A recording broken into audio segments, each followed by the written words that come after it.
Back in it, baby. Embrace the Journey podcast, 643. ETJ, another episode coming in hot. We got a special guest today, guys. A true winner, true ambassador of the 643 brand of baseball in general. He's wearing a sweet baseball fit. They call him Deuce. They call him Rook. We definitely called him MJ. I mean, to me, he was just someone that I referred to as that guy growing up, watching this guy play, man. But now he's coaching, a longtime player, played at Chapel Hill, played at Chat Valley, played at Middle Georgia, played some independent pro ball. Now he's been coaching with the Mariners, the Orioles, the Rockies, and I made it through the whole intro talking to him. Man, we still got it. We're back. What's up, MJ Rookard? How we doing? What's going on, boys? How y'all doing today? Man, thanks for That being was a here. solid intro. I was trying to get going, man. You know, killed it. When I'm looking over at you, I just get excited. Like I said, we got a winner in the house. It makes me feel a little bit better about what I'm doing. So, Hey, you set the tone. Leadoff batter of the day right there. you're more of a two-hole or a leadoff guy? I feel like you like leadoff. However it needs to be done. I just want to get on base. You want to get on base, yeah, dude. You were always getting on base. Whenever I think of watching you play here or in college or high school, like always on base, creating havoc, always in the game. What do you credit that to? You know, just finding ways to look at the defense, finding the ways that the pitcher's going to, attack you and stuff like that, knowing what you got for that day, knowing what you're good at the time, for the time being, so just finding a way to get closer to home. Absolutely. That's a good one right there, closer to home. Yeah, man, it's the hardest thing to do in ball, outside of hitting a baseball, got to score runs too, so it's No a big doubt. thing. No doubt. Speaking of closer to home, you are not closer to home right now. Talk about life, man. Talk about what you've been doing the last couple of years for those that don't know. This baseball journey, it'll take you anywhere and everywhere, truly blessed for it. And I've been all over the place. Just got back from the Dominican Republic, was there for 2 weeks with my guys, and, currently in Arizona working with the Colorado Rockies on the complex. And, the weather doesn't get any too much better out there, but I will say that, you get a little homesick every now and then when you want that home-cooked meal and, just to go out with the boys or something like that. Who's got the cooking at the house? Is it mom or dad? Oh, mom for sure. Dad, Yeah. he could just boil like a little chili. He can eat too, right? Yeah. Man. He's not gonna miss a meal, but nobody will over there when you got her cooking for you. Man, your family is outstanding. I know I have a note of, talking about it. When I think of 643 family and just baseball lifers, I think of, everyone in your family, everyone I feel like I've seen around here just for man, years. 643 really embraced us, and, we don't do anything but give back as much as we can to the organization. We love it here. We love the family here, the family environment. It's one of the things that I always preach when I want to get other kids to come here, especially kids that want to go play college baseball and, just want to enjoy the journey, get better, the development side of it and all that great stuff. So, I have, 643 is a great spot in my heart. I'll say that.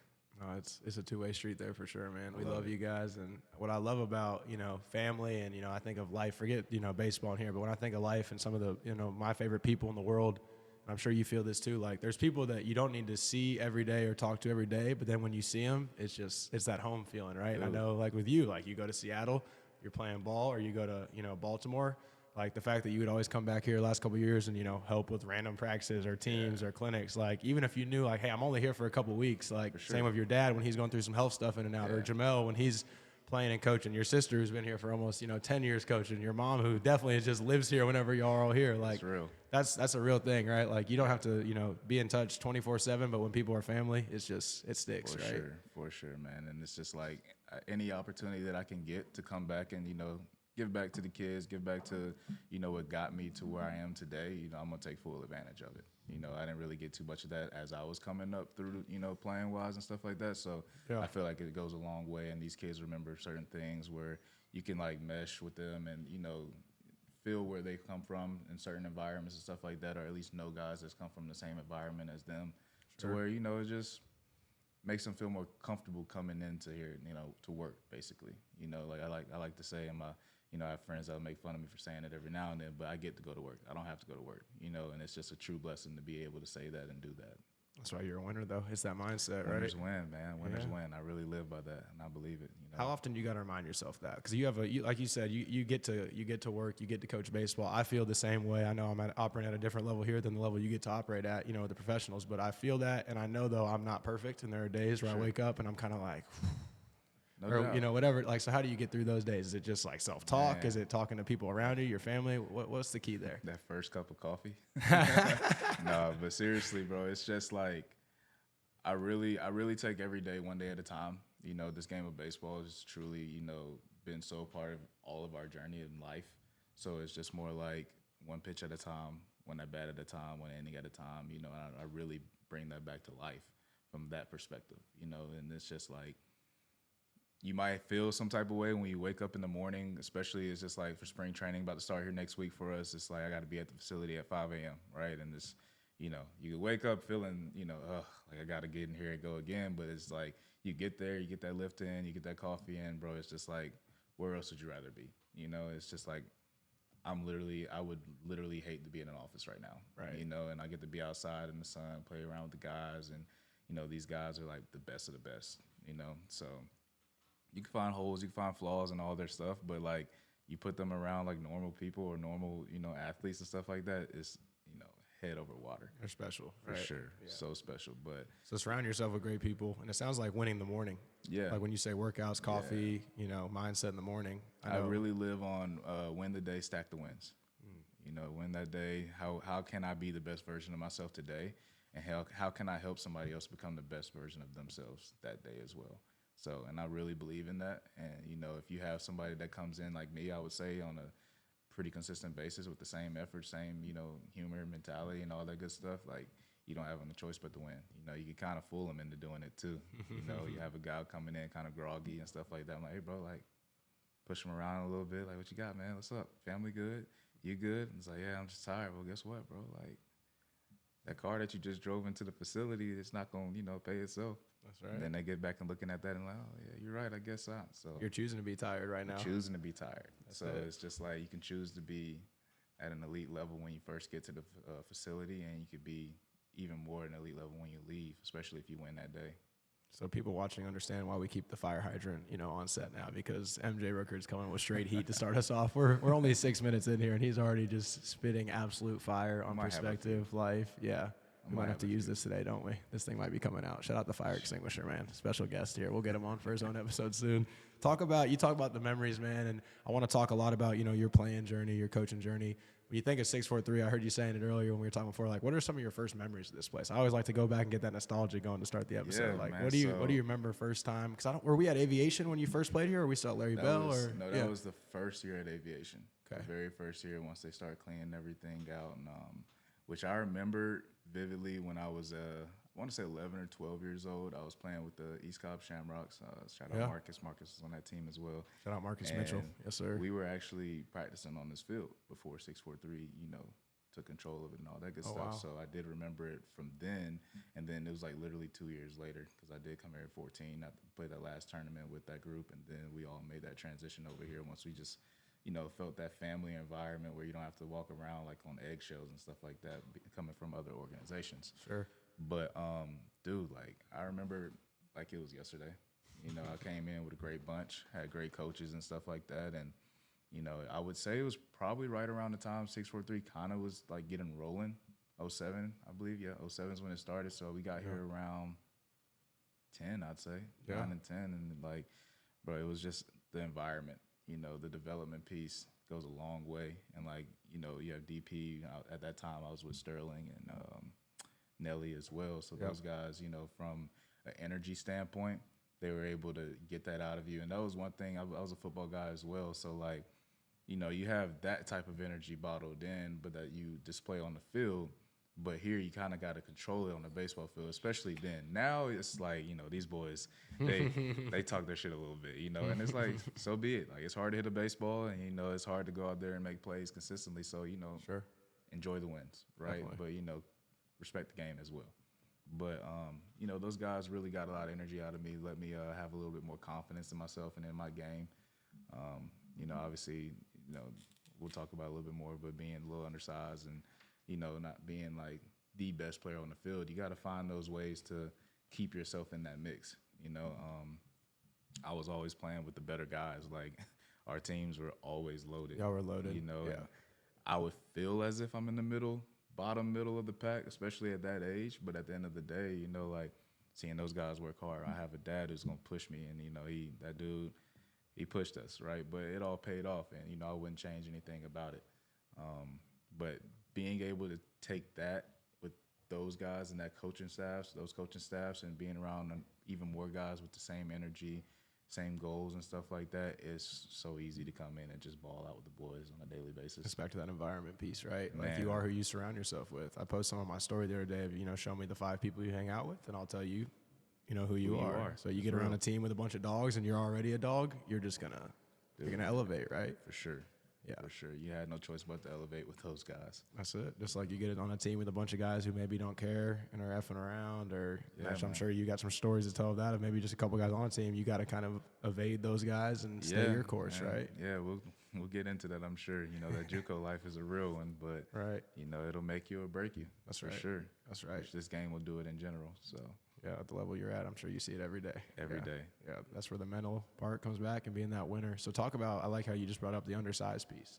I think we got a lot of great players in 6'4" history that are, undersized, and, I wrote, I think on our sheet, undersized and overprepared. Like, I think of you, I think of like a Buddy Floyd, if you remember him coming up. Yeah, I remember Buddy. 2 of the smaller guys I remember watch play. You a couple years older, Buddy a couple years younger, but always so ahead. For sure. With this, and so ahead with the dog part of it. Like nobody, like after you watch you play for probably an inning, you're like, okay, this guy's not the smallest guy in the field. Like he might look it for just a second, but the way he throws a baseball, the way he backpicks someone from center field at first base, the way he might drop a bunt down or steal third in 2 pitches, like, do you feel like size put a chip on your shoulder and made the brain always be ahead, or did that come from pops? Did that come from playing the game? Was it football? I mean, where do you think that energy comes from? A little bit of everything. All maybe? Those things that you just listed, man. Yeah. Obviously, being in football, this is a football state. You're like faith family football, right? That's what a lot of people here breathe. And with a lot of the guys that I played with, few guys made it to NFL. A lot of guys played college football. And, I had my college opportunities on the football side, but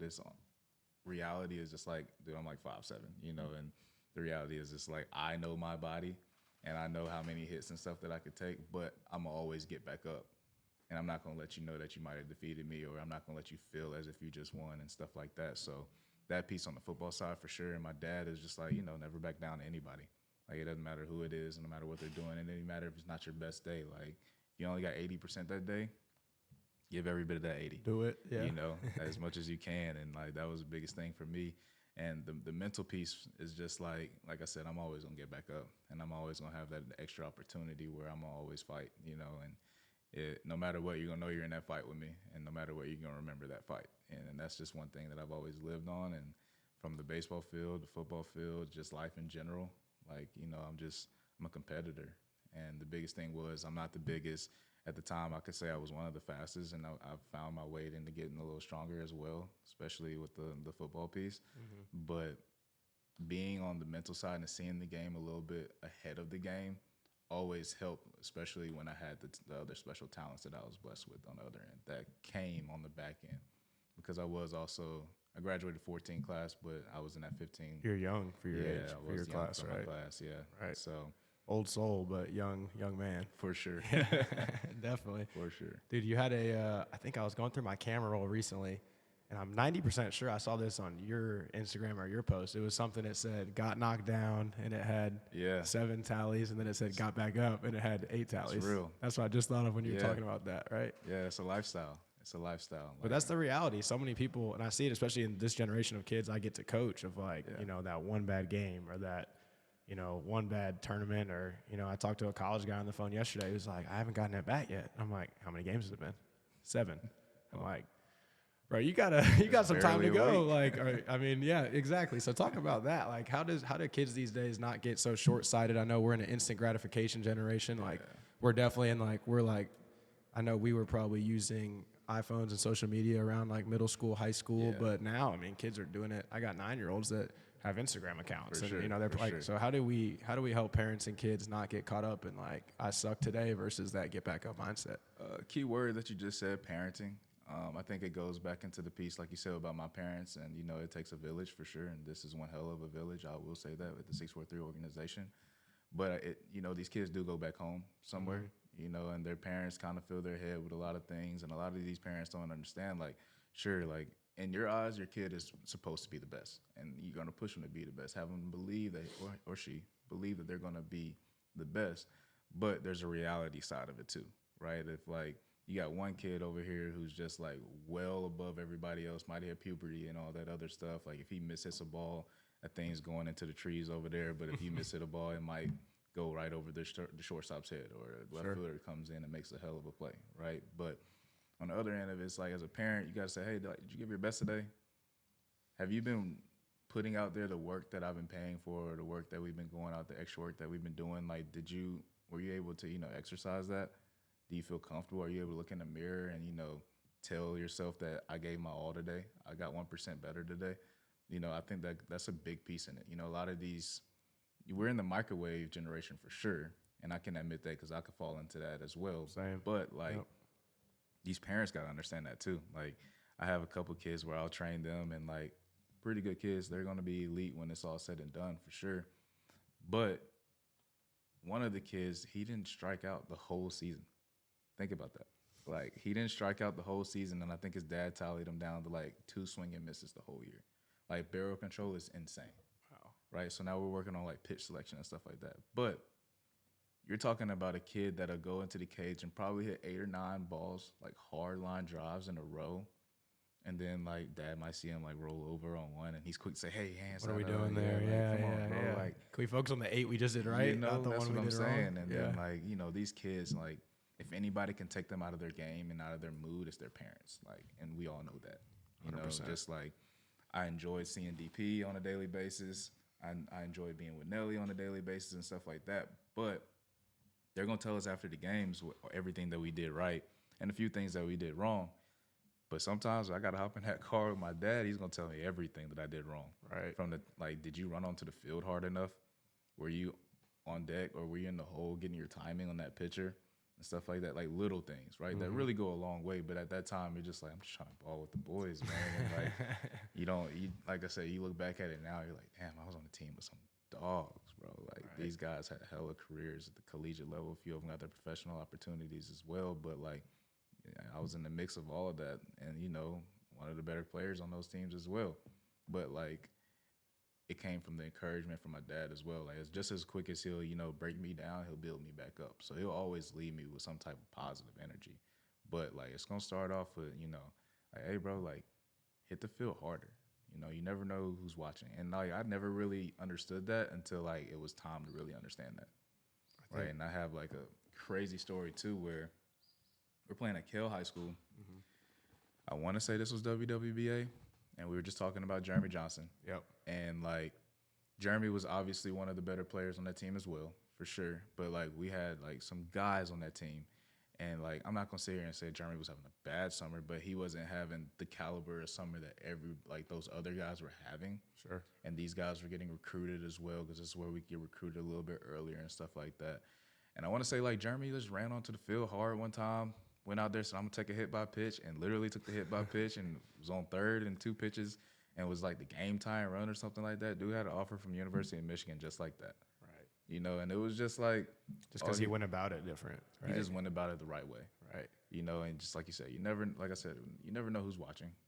But at the end of the day, the parents, they have to understand that too, because these guys, when they go to recruit you and they want to bring you to their school, even if you want to go to the professional level and they do these in-home meetings, they're sitting with the family too, because they're not just recruiting you. They're recruiting your family as well. So you could be one hell of a ball player, but we all know the story of this. There's 10 other guys just like you out there in this area, not let alone the States, let alone Dominican Republic, Japan, and all that other stuff, right? Yes. But those guys probably have a good household, good parenting.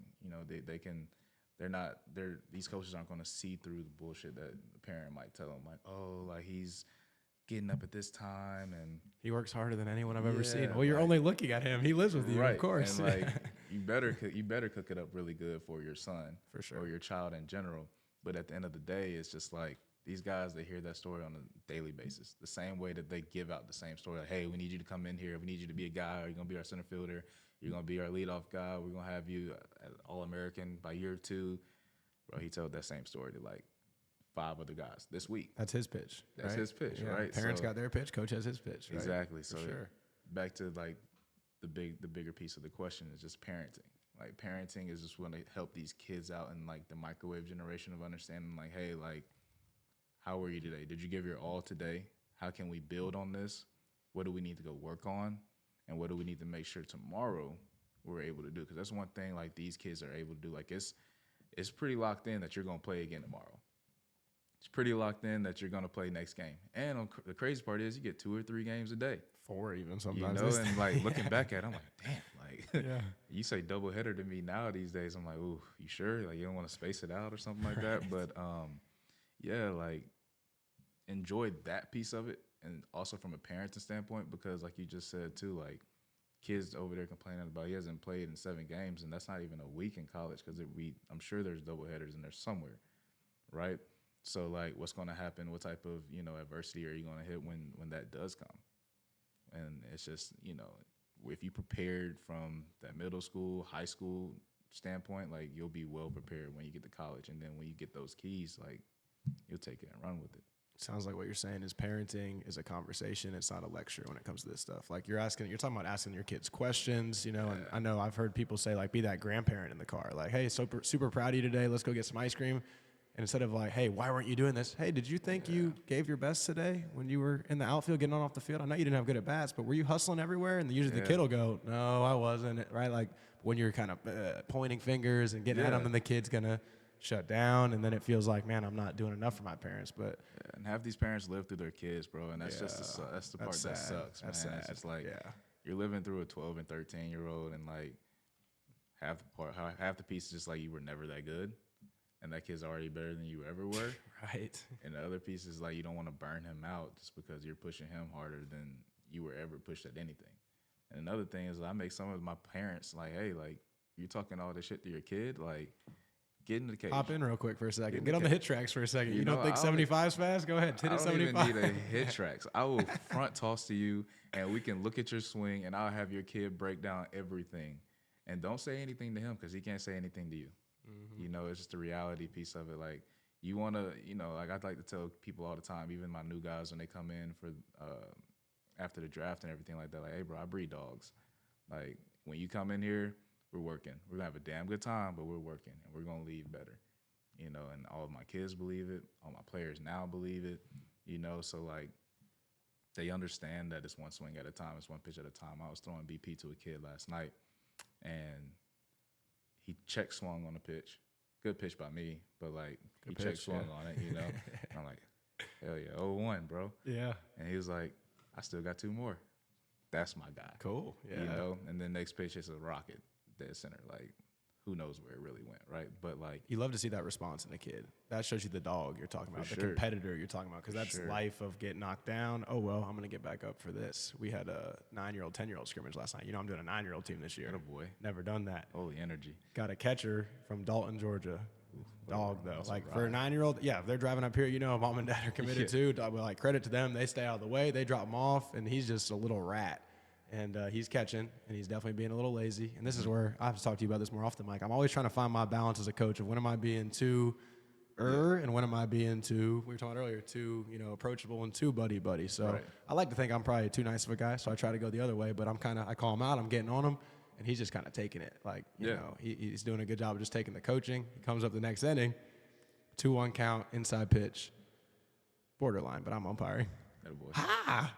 Got And you see him he didn't roll his eyes, but he kind of gave a look up like, man, this guy won't stop. But what I was so proud of is he chokes up, he gets on the plate, next pitch goes right center. Earned it. Freaking Mammo, and it's a big field. He goes all the way around the bases and scores. And I made sure to highlight after the practice or the scrimmage, not necessarily the hit, but the response, right? It's like, how many kids shut down in that moment? Like we see it all the time. Or how many kids, even I'm sure at your level, get a bad call, they're shaking their head, coming out of the plate, coming out of the box for a second, and then like we all know it. We see it, oh, this guy's done. Yeah. The at-bat's over. So I think that response piece is that resilience, that relentless energy, is that what this generation, the microwave generation as you call it, is missing a little bit. But I think it starts with the parent, because the parent is, so hard on the couple bad results versus let's get the next one. Like you talked about at the very beginning, the next pitch mentality, the next at-bat mentality. I mean, so hearing you say that is just, whenever I talk to a good coach, a good leader, it feels like that reassurance of, okay, maybe I'm not crazy or being too tough or being. By any means. You need that dog, right? I'm over here explaining the game to my girl the other day, and it's just like, she's a soccer girl, so she doesn't understand baseball at all. And I'm like, listen, like in this game, you can't run the clock out. You can't take a knee. You can't just dribble the ball around. Like you got to get all these outs. Unless you're getting your butt whooped, unless you're doing the butt whooping, you got to get all these outs. And we all know the last 3 outs are the hardest, right? Man, it's the hardest. It always finds a way, bro. That's crazy too. I remember we were at Chat Valley. We had nobody on. We were up 7-2, and it's the last inning. We get 2 outs, nobody on base, and we lose that game. 7-2, nobody out. 1 pitch away. 1 pitch away. 3 pitches away. Yeah. Bottom of the 7th, 9th, or whichever one it was at the time, and we didn't win that game. And they might have gotten 2 hits that whole inning. So like, just as easy as you think it is to get these last 3 outs, like that's probably, like you said, those are the hardest outs to get.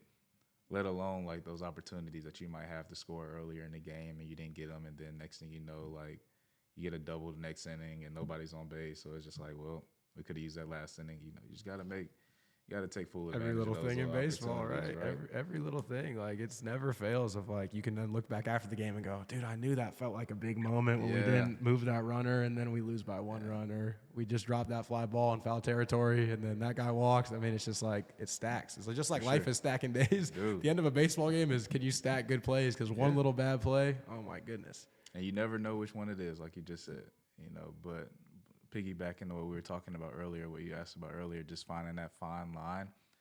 A lot of these kids love the coaching aspect of it. Like they want you to get into them. Yep. They want you to see them or see you see them do something wrong. So you can go like, hey, bro, like that's not you. What were you thinking right there? Why were you thinking that? Okay, if you're going to do it, at least go full speed. Okay, you did go full speed, so I can't even be too mad at you. Like, good aggressive mistake. Great aggressive mistake. You learn from it. So now next week when we're in a bigger tournament and we're in the same position, one of your teammates saw that, so now they're not going to do it, and then you saw it, and then you made a better decision as well. So, like, you might win a big game just because of that. Right? So it's just finding that fine line, because you don't want to be buddy-buddy with them. But at the end of the day, because I have a little situation where coaches might think I might be buddy-buddy with the guys, but it's not me being buddy-buddy. I have to truly know this guy, understand this guy, know what gets him going, know his family, know his background, all that stuff. You're earning trust, right? You got to earn that trust, because if you don't earn that trust, they're not going to respect you, let alone if you don't know what you're talking about. And like That's the biggest thing about like where I am. Like if you don't know what you're talking about, that guy's never going to come back to you. They see right through you, right? They see right through it, quick, right? Yeah. And then if you don't know the answer, for me, it's more like I have no idea what that is right now, but I bet you I have an answer for you in the next few hours. Right. I'm going to go figure it out for you. And a player appreciates that authenticness, they right? do. And that shows you really care. Like, it's not about you being right in that moment. Coach Mang, who you know here, you play with Sam, his son, he always says, nobody cares what you know until they know that you care, right? So you being transparent there, vulnerable, I think, to a player is like, damn, I feel like Coach Rook would know that. So if he doesn't know, this must actually be something we got to figure out together. And I think that's a great response when they see that you care about them, they'll do anything for you. Mm-hmm. Like all those guys I had last year on my team, like this is their first time in America, like their first time on their own. On top of that, like I got to really get to know these 17 and 18-year-old Latino kids. And like half of them called me their father, like all day, every day. Papi Rook. Me father, like papi, papa, like, all of it, all day. But like these kids, man, like if I really wanted them to do backflips around the whole infield, they'll do it. Yeah. And they won't even ask why. Maybe at the end they'll be like, so why'd I do that? I was like, I don't know. I just wanted to see you do backflips. Funny, yeah. But like they're gonna do it at the best of their ability, and if they can't do it, they're gonna roll around and stuff like that. Let alone like some other coach that's like doesn't have that trust, like always strict and stern on them. They're probably gonna sit there and ask them why from the jump, and that's the difference, right? Like you tell them jump out, and they ask how high, or you tell them to jump, they're like, why? So that goes a long way to where like that's the trust piece, though. That trust piece, like you got that fine line to where like they know not to try you, and then they know the days that like you can joke around with them and stuff like that. Let's like talk our stuff and everything like that. And, talk about that at bat from the other day, and like another thing, all umpires suck. Like that's just the reality of it. Always, from forever. I've been up to the AA level, and I've been down to the PG levels. Like they're all the same. Have you had robo umps yet? I haven't had robo umps yet, but we still have the ABS system. Okay. We do have the ABS system where these guys can challenge. We did a little thing last year where in our spring training we had all of our guys kind of just pat your chest if you think you would challenge this pitch right here. Obviously we have the iPads and it picks up the location and everything like that. Right. So now we're starting to see who has a really good eye, who is good at that piece, and like who doesn't need that piece when that system is, you know, available for them. Sure. Because, you know, that could really mess up everybody in the long run. You know, I had Harry Ford a few years ago. He was in the Futures game. Mm-hmm. First pitch of the game, he challenges the pitch. And then there was like, well, like, Harry, like, why'd you do that? Like, he's like, I don't know. I just wanted to see how it worked out. I was like, well, there goes our challenge for the game. And then, you know, but, you know, you got to understand who's back there, who you can give that free reign to and stuff like that. But was he a catcher too? Yeah, right? He was. Yeah, so he's with the Nationals now, and I think that's going to be a really good. That's one way to establish the relationship with the umpire to start. For sure, for sure. First pitch of the game, you know, you introduce yourself, boom, boom, boom, ball, actually a ball. You want it to be a strike, and then boom, it shows on the screen where exactly that pitch was, and it's just like, oof, my bad. That's funny though. It's hilarious. He's a cool cat, man. He's awesome. So I guess we're on the coaching side, and we're rolling with it. Talk about, like, what was the biggest flip immediately? Because we'll talk about your playing side in the back end here. Yeah. But, like, to start, what did you notice was the biggest difference in, hey, I've been playing this game my whole life to now I'm coaching? Like, what was the biggest perspective switch for you, would you say? I'm not playing anymore. Yeah. You know, it's just not as easy as, like, hey, bro, like, he's throwing a fastball. It's 95, 97. Like, see it up, drive it. All the other out pitches, like, you don't really have to swing at those. And if you do, that gives him a little bit more confidence to throw it again. But he really hasn't thrown one for a strike. They look good, but they're not strikes. Sure. You know, so I can't just go up there and do it. Now I just got to help this kid out to understand, like, hey, like, this is what you need to go up there and try to do. Try to hit the ball over there, or try to hit this pitch, see this pitch, maybe see what type of tips he might be giving, because all of our pitchers usually give tips, especially at the younger levels. I watch a pretty good amount of film as well. So, like, when we do our hitters meetings and stuff like that, I'm able to break it down. And, like, I hope you don't have a tip, because if you do, it's going to be a loud first inning, right? You know? So finding out those little things to help them, you know, progress. So it almost felt simpler for you as a player than a coach to start? Is that what you're saying? Yeah. For sure. You know, because, I mean, it's like when you over-prepare, like we talked about, throughout my whole, like, journey, like, you over-prepare, like, you see little things, and I'm really good at reading body language and stuff like that. So, like, I pick up on those things before, like, my opportunity is, you know, about to come about. So, like, I kind of have a clue about how this is about to go, what I'm going to see, like, if I'm going to get hit, if I'm going to get a hit, if I'm going to put the barrel on the ball, if I'm probably going to get walked. Like, I have a pretty good clue what's about to happen. And then, you know, when it transitions as a coach, I have a pretty good clue what's going to happen to you as a player. And then I also have a pretty good, like, idea what you're about to go do. So, like, if this guy is an aggressive fastball guy and he's just, like, kind of just, like, scattering it all around the zone, and you're an aggressive swinger, like, I don't like that matchup for you, because you're just going to go up there and just try to match your power with his power. You're going to get yourself out, probably. Get yourself out, you know. And one thing I love to live by is, like, would you rather be down 0-1 in the count, or would you rather be 0-1 on the day? You know, so, like, pick on what you want to hit. Understand what you're going to get, and then just go put your best swing on it. If you found a barrel, you win. Like, this game is too hard. There's 9 guys out there that you got to let that little ball that you have to hit first land. So, like, just put the barrel in the ball. If you hit it hard somewhere, you did your job.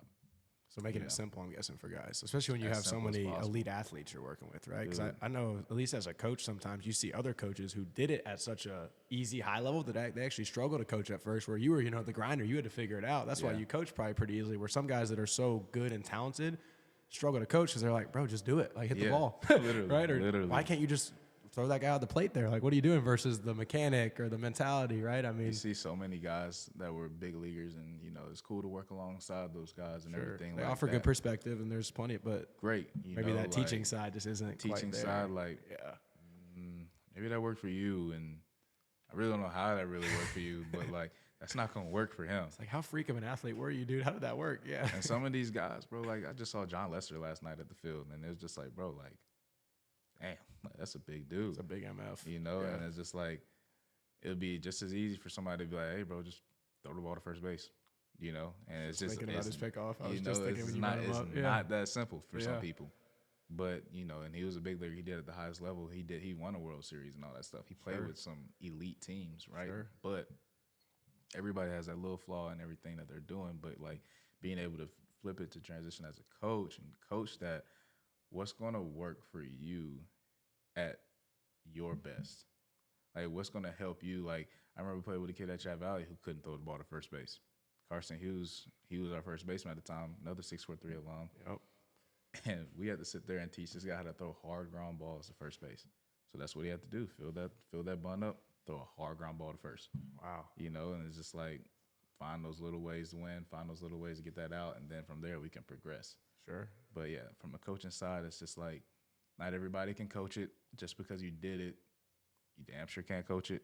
Yeah. But like go back and find like the little details or find guys that have good player comparisons and like show them. And like another thing, like a lot of these kids and maybe even coaches, they'll show the Acuñas, the Otanis, the Judges, Jose Ramirez and stuff like that. Like those aren't the guys we should be showing. That's not who we're working with right now. You're not working with Acuña. You're working with an 11-year-old who can't walk straight right now. You push that kid over a little bit, he's definitely going to fall, right? And like Acuña shows up first AB off a torn ACL and just absolutely obliterates a baseball.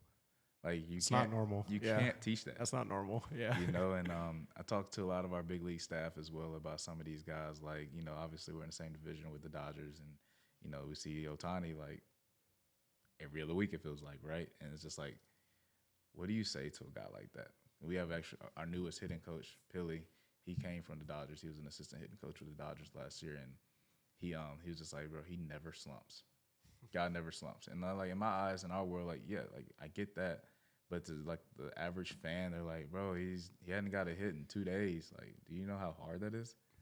2 days in the big leagues. That's what people talk about. Yeah. But those other 2 days he didn't get a hit. He probably hit like 3 or 4 balls at 110 plus. That's right at people. And the other guy that makes a couple $100 million has a Gold Glove. He made that play. Like, let's talk about it. You know, it's crazy. But, it's crazy. Yeah, man. Just being able to understand who you got, understanding who you are, and being able to find those comparisons to help those guys progress towards the journey that they're going. Because you know, everybody's goal is the big leagues, but like. Big leaguers dominate those levels at wherever they're at. Be the best where you are, and then you'll keep rising. Be where your feet are. That's you as a coach too. I know we talked a couple weeks ago on the phone when I was coming back from the JUCO event. You're just trying to make your team at your level the most badass, hard playing team you got, hitting bombs, hitting doubles, whatever we got to do. And then for you, if you're the best there, you're not thinking about rising, but obviously that's how you're going to rise. For right? sure, Same for thing. sure. And you know, like whatever opportunity I'm given, that's the one I'm gonna take full advantage of. Right. So like wherever you put me, I'm gonna make those guys dogs, and we're gonna compete. No matter what, I don't care if I don't have the best players. Like, we're going to look like the best team, right? No matter what. So, like, just really embracing where your feet are, winning that moment right there. And then next thing you know, you look up, you might be in AA, you know, and that's really the next step to getting to, you know, your big league journey. Tells you a lot about yourself at that level. So. It's Fear of God baseball on the shirt. I heard a great quote recently. It says, it was a guy talking about himself, like how he gets fired up on days when he doesn't have it. And he's like, I trust that I'm always where I'm supposed to be, and I'm always in the right place at the right time, because that's just what God's got made for me, and that's the path I'm on, and that's how you stay in those. Again, we talked at the very beginning, you know, the get to versus have to. Yeah. The days it feels like, why am I here? There's a reason you're here. Be the best still that day, and then you're going to blink and be where you're supposed to be. And then, like you're saying, you're not even going to realize then where you're at. That's real, and man. I think that's cool, right? That's for sure. That's big picture. I know to close back out this piece, we just been free rolling here. This has been amazing so far, by the way. Does it feel like this is flying by? Okay. Yeah, we're killing it right now. We got a couple more episodes with you coming for sure. But I told this college guy who wasn't playing, I told him, it's kind of what you were saying, like in the short term, like what your dad told you in the car. In the short term of this period right now where it feels like you haven't played in 7 games, can you just control your effort in being an elite teammate? And then in the long term, all the baseball stuff will take care of itself, right? But I think sometimes short term, it's like, what's up with my swing?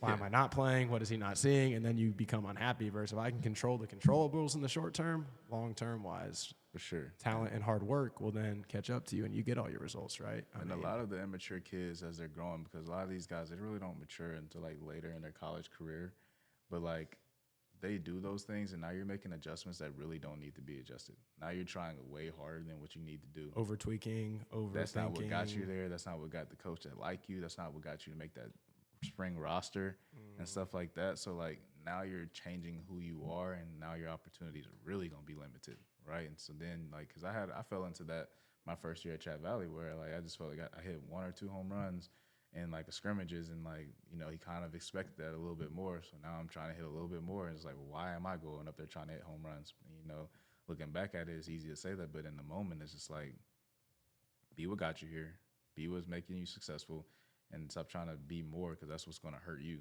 And I learned that throughout my journey there, and that's what helped. Like we said at the beginning, JUCO will make you or break you. So yeah, talk about that JUCO bandit mindset now. So Chat Valley out of high school to then D1, ULM, as you talked about, a pit stop to learn, and then Middle Georgia. We'll hit them all real quick. But talk about Chat Valley. I mean, one of the elite JUCOs traditionally. Yeah. When I think of your class here, there were a couple guys that went there. Tons of guys local in the area. I know I've coached against some guys. There was a Parkview guy recently I was coaching against. Was it Brandon Hill?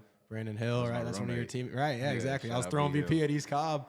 And we're just talking because we're both kind of saying some similar stuff to hitters. Hey, you know, where you from? Where you play? You know MJ Rookard? Dude, that's my guy. Do you know MJ Rookard? Dude, we love MJ Rookard. Yeah, so talk about Chat Valley, though, because there's a misconception on JUCO sometimes, and parents, you know, there's fear there, I think, because it's unknown. But talk about it, your perspective. Dude, like you said, dogs, bro. Like, the team that I remember going in on a visit, and, like, the guy that gave me my visit, he transferred in. Trevor Keebloom, actually, Carter Keebloom's brother. Oh, yeah. Shout out. He gave me my visit, and he had just transferred in from Clemson. And then, like, literally 2 days later after that visit, he committed to Georgia, right? And then their shortstop was a Mississippi State guy, and third base went to, like, that was Keebloom, so he went to Georgia, and everybody else was, like, all SEC, ACC schools. And then I get there, and you know, there's all these other guys are transferring in. We got the Saturday guy from Coastal the year they just won it. And then he's like, I just wanted to go to Georgia. And then he ended up he committed to Georgia the next day. Like, it was crazy. So just being on a team full of just, like, guys that want to. You know, we did extra workouts. We went out there, we hit. We didn't have lights, but we was out there until the lights were, you know, the sun started going down. You know, we had some real grinders and guys that have already proved that they're good enough. They're just grinding to do it more. You know, and I fully believe both of those teams I were on, like, there's a lot of SEC, ACC schools we would have beat. Like, 3-game series, 5-game, 7-game series, like, probably not even close to, honestly. So, like, top to bottom, we were just loaded. Like, and then, you know, we roll into a lot of these other places, like, what people might know JUCOs to be compared to, like, us. Like, we call ourselves the University of Chat Valley. So we walk into these other places, and these guys are just like, damn. We got these boys. And that's the feeling that you want, because, like, not only did we feel that when we walked into, like, a complex, we felt that within ourselves. We understood the assignment, and we go in there, handle business, and leave. Like, we go up there, win 20-0, and get back on the bus. And okay, go cool. home. Next, what's next? Who's next? You know, and that's just the best part. Like, we had it on our schedule that we were going to Colorado for the World Series. And we did. Both years I was there. Lucky and blessed enough for that. But, like, we knew we were going, and, like, that all started from the preparation of the first day that we got there, from the first meeting to, like, the CrossFit hours, the extra running. You know, if you miss class, you got to carry, like, the 90-pound dummy around the field and stuff like that. It was just, like, little things like that. It was just, like, we really embraced it. And one thing is also, we only went to school Mondays and Wednesdays. People don't realize what you can do with all that time at a junior college. All that time you get for baseball. They don't realize how important that is. And then our coach is really big on, like, hey, if y'all do it the right way, if y'all give me your all and stuff like this throughout the fall, like, Saturdays and Sundays, they're y'all's. Like, y'all can go do whatever you want. You know, we're right down the street from Auburn. We had a couple guys that had brothers at Georgia. Like, we're everywhere throughout the whole fall season. But, you know, we really worked Monday through Friday, you know, and then it all paid off. And I tell you, I probably saw every single school out there to actually, like, come recruit us. Texas Tech, Cal State Fullerton, Kansas State, Georgia, Texas, Vandy, like, anybody and everybody. Winners attract winners, man. Winners attract winners. That's for sure. And, you know, these guys, they had one thing on their mind, and that was just to win. And, like, the only way you can win is to make sure that you're playing at your best. You're doing what's going to make you your best, alongside with the guys around you. They have to as well. Because if we're not winning as a unit, they're not going to come see us play. You said it. Be your best self. Be the best version of yourself in whatever you're doing. And if you're around people also doing that, that's a bad team coming at you, right? Watch out, man. I love the what you said about putting Colorado on the schedule. Yeah. I'm big on the visualization process. Tyler Tolvey talked about it when he was on here recently. You know, shout out Tyler, dog. Yeah, awesome guy. But he, talked about in Cooperstown when Danny had them picture in the dog pile. At Pope, where I got to play high school ball every year, it wasn't like, hey, we hope we win the region. It was, we're playing in the state championship. We're winning the state championship. First practice, we'd close our eyes. We'd talk about it. We look at it, and then, all right, cool, everyone's got that. Now let's go put in the work that it takes to get there. I think every team I coach, like, whether they're 16 or 9, like, we're looking at dog pile videos to start the year, right? Like, we're trying to get that image in our brain of, like, this is not what we could do. This is what we are going to do. Right. And I think people underestimate the value of, one of our new partners here, director of our front office, had us all write down in a staff meeting recently. I will overthink the best circumstances. Because so many times I think we speak, well, it's probably not going to work out, or, well, like I don't want to, set my expectations too high, but I think that's something that winners do that I've learned the more winners I talk to. They do the exact opposite. They say stuff that everyone else kind of laughs at or thinks is crazy, but then you see it happen and you're like, am I a hater? Am I like, That's real, bro. Yeah. I've always been one to, I set my standards and I set my dreams so high. Like I want somebody to laugh at my dreams. That Facts. just means that they're where they're supposed to be, right? And everybody teaches you a lot to write your goals down. And I've always been the one to write my goals down, but the thing that separates me from a lot of people is I write down my sacrifices too. Like I understand like what it's going to take for me to get to the level that I'm going to get to. Like I do plan on coaching in the big leagues one day, and I do plan on winning World Series. I pray about it. I see it. I visualize it. I know it's going to happen, right? When that comes, God's timing. He got me whenever that is, right? Yeah. But like I expect myself to go out there on a daily basis and, like I said earlier, be the best version of myself while also making another kid or guy the best version of himself. That's going to, end up being, we end up seeing each other in the big leagues one day. Like I talk to Ethan Holiday probably every other day. Like he'll send me videos of his swing, the progressions, everything that we've been talking about, everything that I think would look better for him. And, it's for me and him and with him and somebody like him and Charlie Condon and those type of guys, just more like, what do you see? What are you feeling? What are you wanting to do? What are your other coaches telling you? Okay, cool. Teach me that conversation again, right? Yeah, like teach me. Teach me what you're learning so I know and I can use the right terminology with you. So, like, when you're out of it, like, we can figure that out. We can find something. We can meet in the middle, what you like, what you don't like, what feels good, and all that other stuff like that. So, like, understanding, like, who you're dealing with as well, right? But not cookie cutting. There's everyone. You got to treat everyone with a little different sauce, right? Can't cookie cut. Not those guys either, right? Especially give you 9 million reasons why you can't cookie cut either one of those guys, right? Yeah. So those guys, it's just like understanding that piece of it, how to break it down, how to tell them, how to take it in, have them coach you, because if they could tell you, then they really know what they're doing. And then if it's something that they've always been like really working on and like they say this and then it's like, dang, I wasn't feeling that well. I was just saying that. So, okay, that catches it. So that's another piece of it for me as well. So I feel like you tell me for coaching, one of my favorite parts is not only teaching and getting to see that thing click with a kid, but then like more so helping another kid based on something that I learned from a kid I was dealing with. Like, man, that actually works for you. I've never even, okay. Then you throw that at another kid a couple days later. Hey, here's what I was working on with this guy. Just try this for a second. Like, you never know when it's like click. Dude, because you want the click no matter how it gets there. It doesn't have to be my idea for the click, your idea, his idea, but we just want to see that. Whatever works. That light bulb click, right? And then as soon as it clicks, you're just like, that's a dude. You're like, oh shit, there it is. Like, yeah. That was the missing piece. Yeah. And now you see them just rolling. And now they're like laughing, having a great time at the field, running around, hitting the field hard, picking up their teammates, miss hitting a baseball or maybe like a little boot in the infield or something like that. And they're just like, shake it off, smile. Hey, I got you next one. Yeah. And they do, so that's the best piece about it, especially after you see that guy click. When did it click for you as a player? Was there a defining moment for you when you were playing where it was like, click, everything got easier all of a sudden? Whether that was when you're in your professional journey, in your college journey, what do you think? I would say my last year at Chat Valley. After like that first year, I learned like just stop trying to be more than what you are. And then after that, like I learned the true grind side of it. And, my dad wasn't there with me to like say, hey, like we're going to the cages. Hey, like you're hitting only this bucket away. Like you're hitting all these balls middle. You had to do all that for yourself. I had to do all that for myself. I had to bring some of the boys with me, B Hill, who we were just talking about. He'd probably go out there with me as well. And, we just bullshit, play music, have a great time, but like actually work. Intent though with what we're doing. Yeah. Very much so. And, once I got, ULM, everything was going well for me. Like I said, more of a pit stop, and I learned way more about myself there.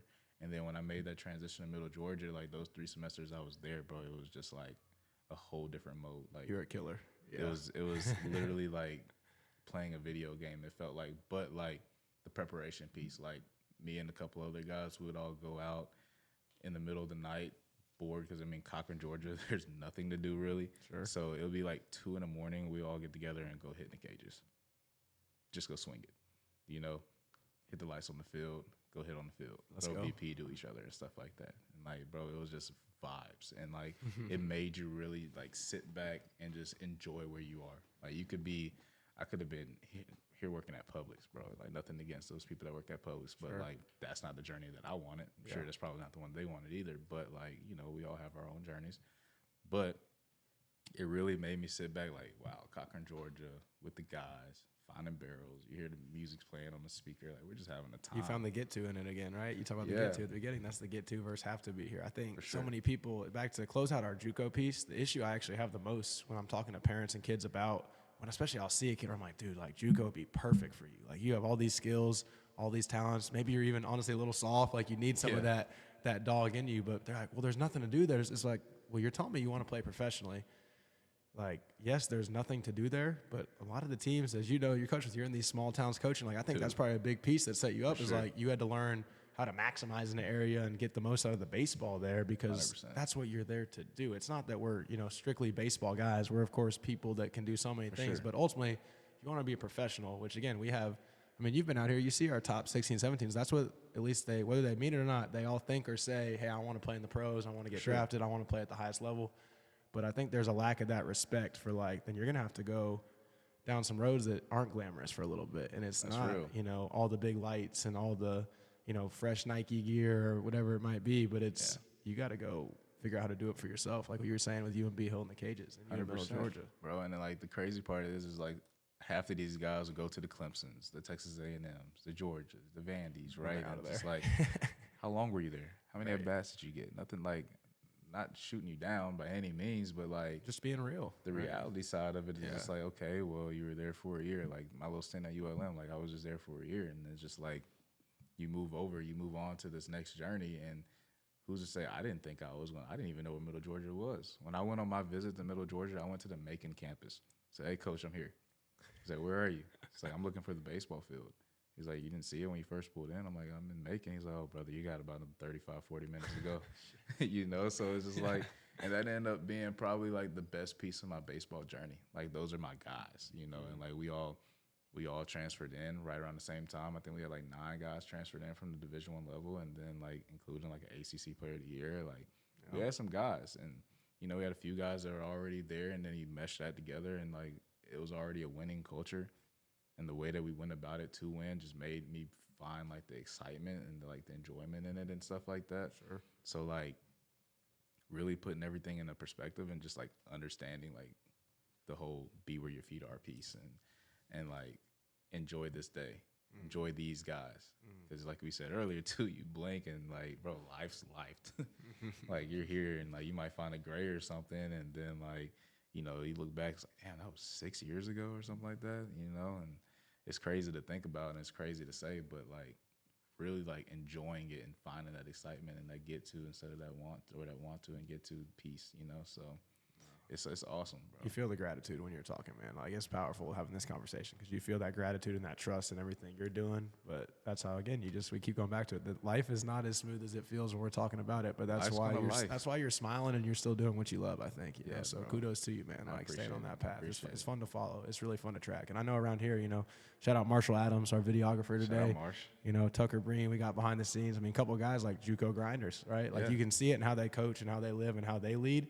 Like that they went through stuff and had to go places where maybe they didn't get to see all their buddies, or you're looking on Instagram on, oh, look at all this gear they're getting at Georgia or Clemson, but they're working their ass off and they're getting better, and it helped them get to their next steps of their journey. And I always feel JUCO in guys that, and I say it in the best way, like I feel JUCO in a guy when I'm talking to him, like this guy gets it. Like he's seen every angle of life and he's better for it. I think it goes a long way, bro, especially when you get to the professional world as well. Like, you worked your butt off to get to that, even if you were a JUCO grinder or not. Like, you get there, and then you understand the grind piece. You understand what you got to do. Now everybody else is good at your spot. Yep. You're not just, like, 3 deep at third. You're, like, 8 deep at third right now, right? And then, like, this dude's also been in Double-A for 3 years. This dude's up and down in the big leagues. We might have just traded for this guy that was an everyday guy in the big league somewhere else, but he's only going to be a minor league guy here, right? So you see that, but when you grind, you find your friends, you find those guys that you can really connect with and work with, but you do also understand, like, when they call somebody up to the next level, it's not going to be both of you. Right? That's just not how that works. But you can find somebody that's going to push you and get you to, you know, where you're trying to get to, understand like your work ethic as well. And then like when you get that opportunity, they're just as excited for you as if it was their call, you know, and vice versa. So there's none of that. Like, I hope this guy fails today. I hope he fails. I hope, like, Never. those guys don't make it, right? It's They more don't. the, we're both working hard and pushing. Whoever gets a shot that day, I hope that guy dominates and he gets his. And then when I get my shot, I'm going to get mine too, right? That's right, bro. Yeah. And like, you know, being blessed enough to coach at the AA level with Baltimore, they always said that's where your true professional like era starts, or your career starts, I would say. And at that point, it's just like they're not saying that you're gonna make it to the big leagues with that specific team, right? They're saying like somebody sees you being a big leaguer with somebody. So now when you go out there and play, even at the minor league level in general, like you're going out there, you're playing for all 30. You know, like you're just looking to get popped, get that opportunity, you know, and like. I never heard that. Tyler said that recently too. He said, when I play, you're not just playing for your org, you're playing for all 30 at all times. And I thought that was a crazy, like that. It kind of blew my mind, but it makes so much sense to hear him say that. Yeah. Because, I mean, like, if you're in the Yankees organization and you're an outfielder, shit, luck. Spencer Jones. Yeah. And we all know Spencer Jones can be an everyday player for majority of the big league teams, but, you know, you're in that Yankees org where, bro, you're behind Aaron Judge. Like, good luck. You know, keep going, doing what you're supposed to do. But, like, and then when other teams want to go and trade for him, which there's trade talks about him every single week, it feels like. Sure. The Yankees don't want to give that up. But what they want for him is just like other teams don't want to give that up either. Right. You know, like That's the we're trying to business get element of it, we're trying to right? get your That's tough. best minor leaguer who hasn't debuted yet, but you're trying to get our guys who are established in the big leagues. Like that doesn't add up. The math isn't mathing. So Right. you know, you just understand like that piece of like you're playing for all 30. Yeah. And like which brings us back to just being on these fields back here in the backfields. It's like you just never know who's watching. Yep. And these guys are literally blending in into stands. Like you're playing in front of a couple thousand anyway, so you're not going to see who they are. Here you can kind of pick out. You can pick it out at a travel game usually the where the little scout is, visor, the book bag, and all that gun, stuff. Yeah, right? But like, where you you're can at, see that's it all. everybody, right? That's sure. everybody, man. So, all right. So talk about, I guess, to close out our coaching piece and pro piece before we do a little speed round, talk about like one thing so far you feel like you've picked up from each org that you've been with, you know, Mariners coaching, Orioles coaching, and Colorado so far. And that might be tough, but is there one thing from each that you feel like you've taken a little nugget? Okay, so I would say Baltimore, good family environment. You know, those guys, they all get along very well from the coaching side and the player side to where, like, everybody understands the goal. Everybody, like, it was cool to see a lot of these guys get called up. I had a few guys that got called up to the big leagues from AA. That was pretty cool to see as well. And, like, see how excited all those guys were around them, you know, because some of those guys, same draft class. Maybe that guy was a free agent. Like, everybody knows certain stories about some of these guys and stuff like that. So that piece of it from there was sick. Seattle-wise, that was a different journey for me just because it was my first year coaching. And, like, It was faster, did it feel like? Like looking it back, was so a lot to take in. fast. Feeding with the water hose there, getting fed with the water hose. Dude, Yeah. and, like, I'm over here coaching top prospects. We had, like, 6 guys on that team that are in the big leagues right now. And, like, one of them actually started out with us in high A and ended up in the big leagues that same year as a pitcher. And he was a guy that came in as a catcher, so it was kind of crazy to see that. Wow. So that year with Seattle was very, like, quick pace for me. I learned a lot for sure.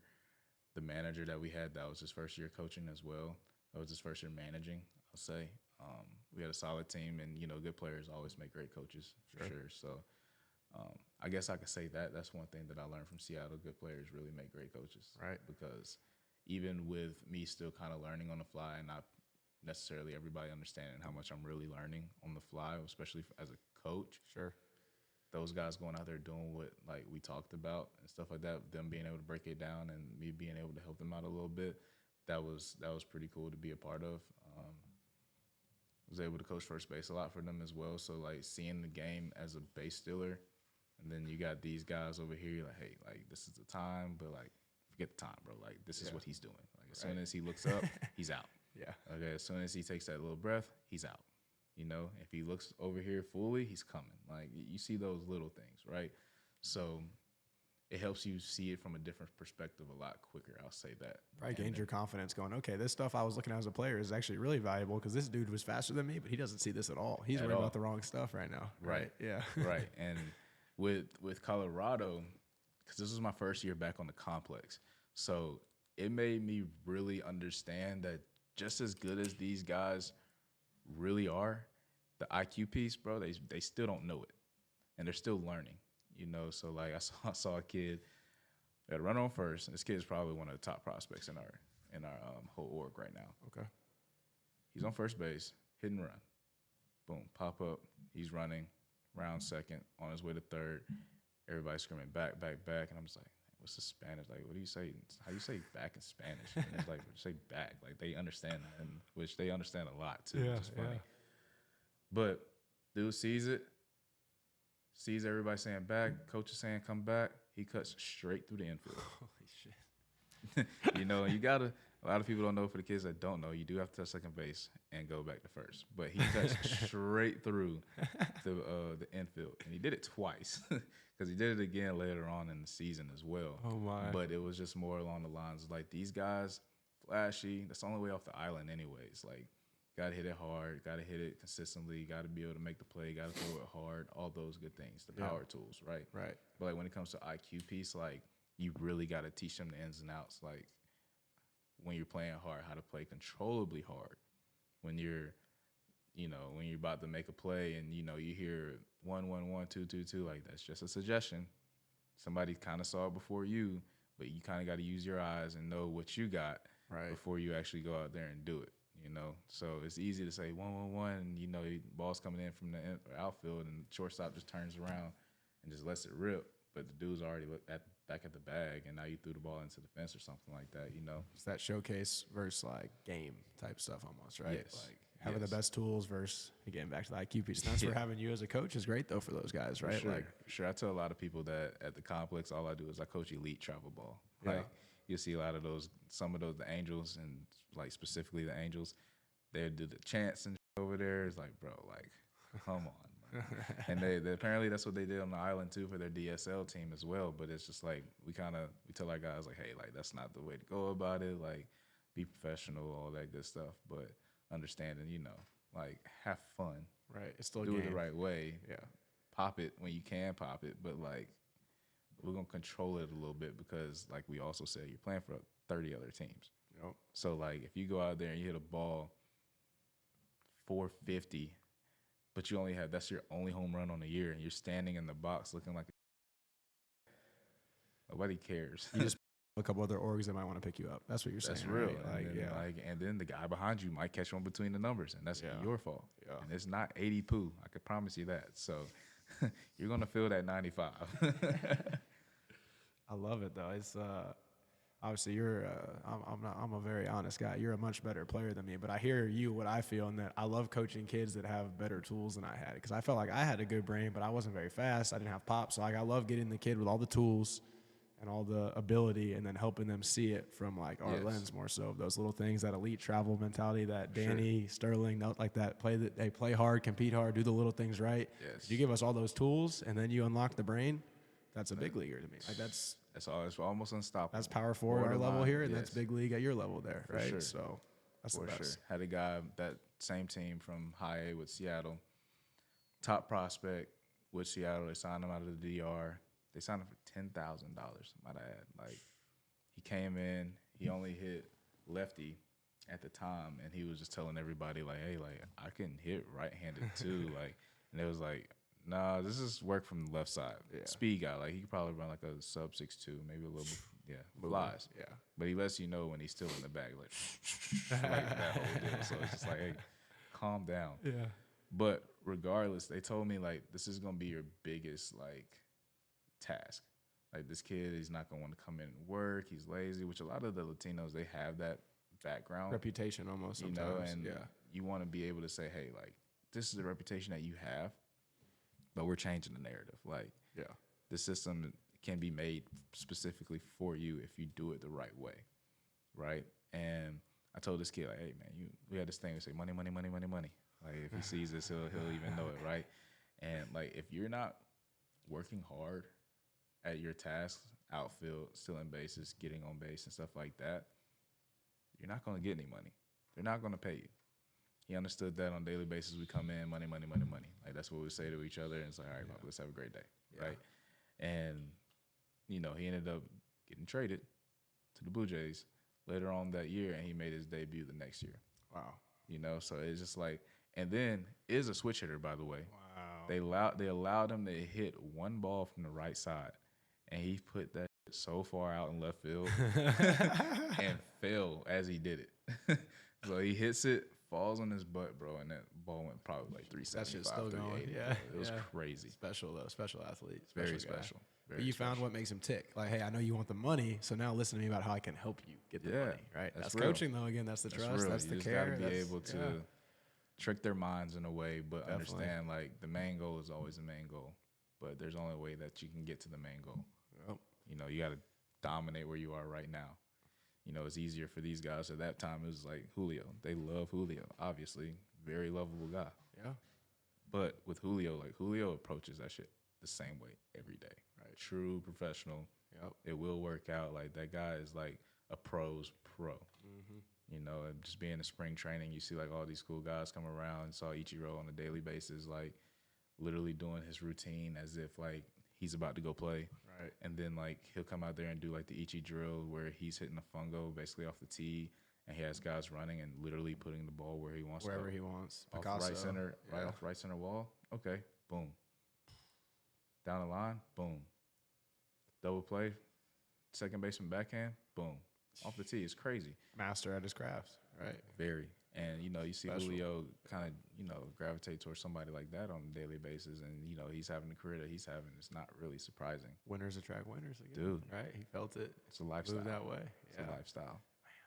That's why it's great having you on this right now. It's been one of our best episodes by far. This might be just- the heat. We got a look at couple this. lined up. We might be skipping it. We might be skipping you ahead of a couple episodes. Don't tell the others, right? They don't know who filmed in what order, but Hey, I don't snitch, I promise. we got to get this out, man. Man, I'm so grateful for all the time you spent on this. And we're gonna do this again. We're gonna keep you going. should. I'd love to get a speed round here. Let's do it. Ask you a couple funny questions. Yeah. Close this thing out. Show you around the facility, but Yeah, man, this bro. has I love been what awesome. you've done. I love what Yeah. y'all done with the place, bro. Just seeing all this hardware, like I was telling you as we came through here, bro. Like, winners win, bro. And there's not a lot of not winning here. Hey, a lot of Rookers have been around here. That helps, I don't say that surrounded by lightly. great people. That's it. All right, speed round, okay? Hit me with it. It's fun. You don't have to think about it too much, but we both will. We both like to look too deep into this stuff probably, but Okay. we're not. All right, so here we go. We're just going to go off the rip. Ballpark food you secretly love. Oh, nachos. Nachos. Some jalapenos. Okay, favorite ballpark you've gotten to coach in so far?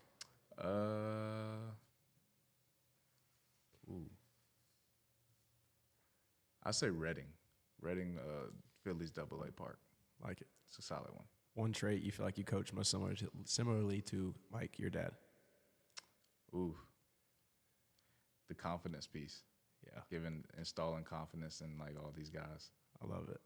What's the best thing the Rookers do, like all together? Like if we're going, pound for pound against each other, Pralgos versus Rookers. I don't know if we're playing cornhole, we're playing ping pong. Like what's something that y'all do? Compete. Okay. Compete, So man. everything. He said tries at anything and it's Yeah, over. man. We're gonna always try to find a way to win, and then if I ain't got it, I know Janae's got it. And if Janae's got it. Janae's a Janelle's gonna dog. find We got to a way. get Janae. I guarantee you, Janae will be Yeah. our first woman on the podcast. I guarantee you. We're speaking Dog. that into existence. That's gonna happen. She We're just getting her got on. accepted in Florida. Shout out her. Congrats, Janae. Yeah, she's killing it.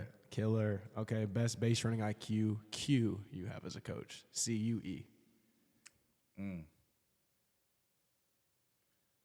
For me, as a coach, I know like those outfielders' arms, what they looking like, how good these guys are. Are they accurate? Who we're testing, who we're not. Yeah. I like it. Yeah. Yeah.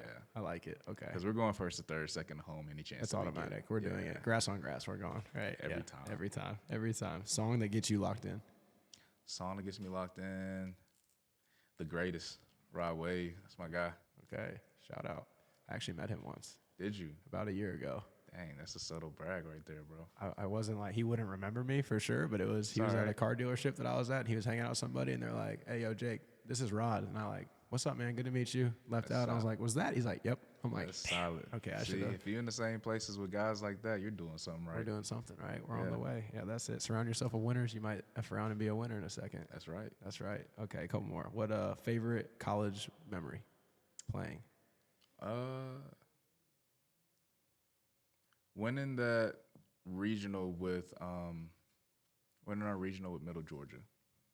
Been a while, so that was a cool environment. Like I said, that was the first. Actually, take that back. Conference championship. winning that conference championship with Middle Georgia. That was solid. Like it. The whole like journey, ending up in a loser's bracket earlier than expected, finding your way out of it. A lot of pitching, a lot of hitting. A lot of pitching, a lot of hitting. Dude, actually, my favorite memory from that specifically was looking over across, and Faulkner University, they were the number one team in the country at the time, and we're up like 20-5 in the championship game, and like they're over there waving a white flag literally from the dugout, and that was just like, that was a highlight for me. That's honestly, the white flag actually coming out is crazy. Yeah, I've bro, never heard of that. It was solid. That's special. A couple of 643 ones. Your earliest 643 memory that still makes you smile. That trophy that you just showed me over there. That 15U third place. Special. Yeah, that was a cool one. Anything that 643 you feel like you as a coach you say, and I know you said like you're an elite travel coach, so what's one 643 thing that you think of that you still use as a coach? Is there anything that stuck? Hustle. Play hard, hustle. Yeah, play hard. Nobody's ever gonna get mad at you for playing hard. Love it. Love it. All right. So what we do here to end it is we try to do a message to the camera. You kind of hit on it earlier. I want to circle back to it because it's been a long episode in a good way. So in case people are skipping around, some people watch stuff, they'll watch the beginning and the end. It's kind of like reading a book. Some people read the whole book. I know some people read the intro and then the back page. Maybe that middle chapter. Yeah, locking it. Marsh, is this camera rolling or is it this? Yeah, this guy. So looking at this camera here, this will be our closing message, okay? Look in there and talk one more time to that parent, right? I think you really, you had a bunch of heat. Again, shout out the fire extinguisher. Thank God it was here, man. Put it out. Yeah, I mean, we had a lot of fire to put out. Freddy's got some good editing. Shout out Freddy Hartzell, our producer. Shout out Marshall Adams, our videographer today. Shout out everyone making this happen. 643 Luxury Auto. But talk real quick to that parent one more time about, they're struggling with their kid's path, maybe getting result-based, maybe focusing on the failures versus the wins. Just talk to that parent in the camera about, letting their child grow and how important that is. If you could close out with that message for a minute. Yeah, for sure. To the parents, this is your kid's journey, not your journey. Embrace the journey, embrace where your feet are. And, when you look up, your kid's going to be exactly where you want him to be. Try to find a way, or find a way to make sure that they're the best version of themselves on a daily basis. You give them the best advice on a daily basis. And, you help them not only become the best versions, but other people around them, especially their friends, become the better versions of themselves. So we can all look up and, it always takes a village. And when we all look up, that whole village is in a winning environment. One more time with the fire. One more time, man. Dude, what a fun episode to film right here. It was a great time. Thanks for, you said embrace the journey there, too. I don't know if that was on purpose or not. That was a nice plug there for the name. You like the name, though. I do. That. Yeah. I do. When I saw it, it was just like, that's real. It fits. Because everybody has different journeys, but, everybody has the same goal. That's it. That's it, man.